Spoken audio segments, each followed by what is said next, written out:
Fa 4 anys vaig tenir com una visualització d'un lloc amb molta gent, era un lloc ovalat amb molta gent de moltes tradicions.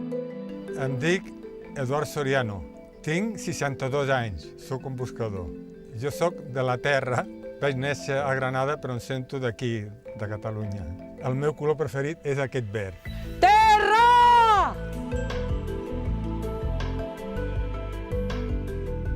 Em dic Dharma Soriano, tinc 37 anys. Jo sóc de Barcelona. Sóc una creativa. El meu color és el taronja. Ahó! Quan vaig tindre aquesta experiència, feia 4 anys, vaig sentir que no era el moment, que tenia d'esperar el seu moment, i el seu moment és ara. Vull dir que és un temps especial per moltes tradicions i per moltes cultures. L'Eduard és una persona singular, inquieta i sobretot amb una sensibilitat molt especial. Ha sentit la crida de la Mare Terra i sent que se li ha de tornar un favor. La Dharma representa la figura d'una persona terrenal, apassionada per les petites coses que ens regala la vida. Malgrat tot, avui és una persona amb necessitat de canvi. Un moment de canvi és un moment en què la gent està canviant coses, està canviant, decidint a quina escola porta els seus fills, està canviant no medicar-se tant, està canviant decidir què fa amb les seves economies, està canviant. És un moment de canvi en molts sentits. O sigui, jo veig que estem en un moment que els pilars de la societat s'estan derrumbant, estan caient, i el homenatge a la terra és com una sortida, no? Hem arribat a un moment d'aquesta societat amb un camí sense sortida. Aquesta sensació de no veure solució, no tindre respostes i veient que la gent que té poder per fer aquests canvis no els està fent i ens hem d'unir i amb aquesta energia del bé comú ens adonem que tenim molta força per fer molts canvis, però els canvis els hem de fer nosaltres. Ens hem oblidat que estem vius perquè estem desconnectats de la terra. Per tant, a la Terra necessitem una bomba de pau. Pare i filla han unit energies per fer realitat un somni. Neix homenatge a la Terra.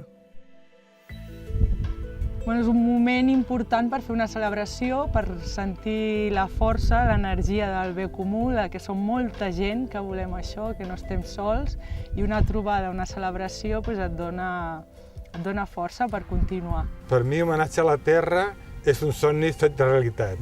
Homenatge a la Terra és una plataforma per exposar totes les alternatives que hi ha treballant per un món millor, per una terra millor. És més que un festival, és més que una trobada, és un gran homenatge a la nostra Mare Terra.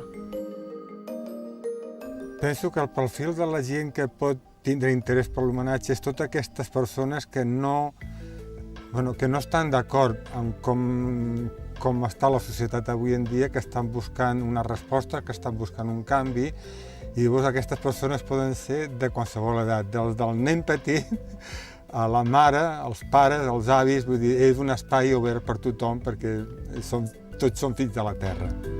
La Dharma i l'Edu han creat una associació sense ànim de lucre que fa mesos que treballa en el projecte. Homenatge a la Terra té tres grans branques, la part de tradicions espirituals, la part de conferències i la part d'arts escèniques. De les tradicions espirituals tenim la tradició musulmana, dels hinduistes, del budisme, dels sikhs i tota la part de tradicions ancestrals. Tradicions espirituals és per tota aquella gent que vol trobar-se amb els seus orígens. Tenim els Huichols, tenim els Hopi i tenim els Mamos. Aquestes tribus indígenes són els guardians del coneixement ancestral de la humanitat. Amb les tradicions indígenes tindrem l'oportunitat de fer temescals, participar en les seves oracions, les seves danses, sanacions, una oportunitat per disfrutar. Dintre de conferències tenim conferències de la nova economia, d'educació, d'alimentació, de medicina, conferències de creixement personal i hem aconseguit un bloc de conferències molt competent.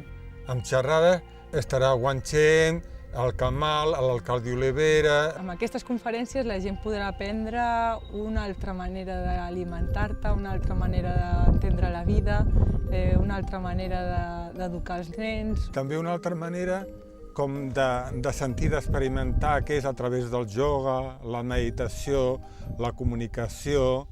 Vull dir que són maneres perquè tothom pugui arribar a aquest canvi, a aquest homenatge a la terra.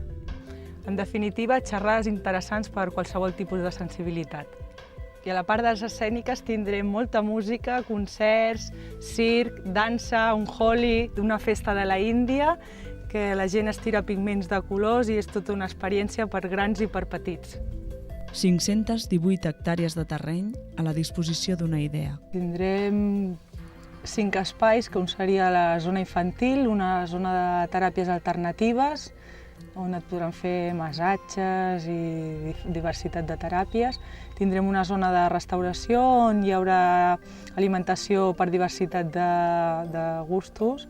Tindrem una zona de ioga, meditació i dansa. Després tindrem un escenari principal on es faran els concerts i activitats més grans. Tindrem una zona d'acampada amb un campament de tipis i després una zona d'acampada de tenda de campanya. Un kit per vindre a l'homenatge a la terra és una llinterna, una esterilla, un pareu, una bona crema solar i moltes ganes de passar-t'ho bé. I tot això a casa nostra? Montserrat per nosaltres i per la resta del món, a part de ser el cor de Catalunya, Montserrat és el xacra del cor de la terra i cada vegada que venen ancianos d'altres tradicions sempre venen a la muntanya de Montserrat per fer un rezo. Els objectius d'homenatge a la terra, encara que són molts, principalment, és que tots han de sentir que són germans, que són fills de la mateixa Mare Terra. Ells ho han sentit i ho faran realitat. La teva energia també hi pot ser present. Hi aniràs?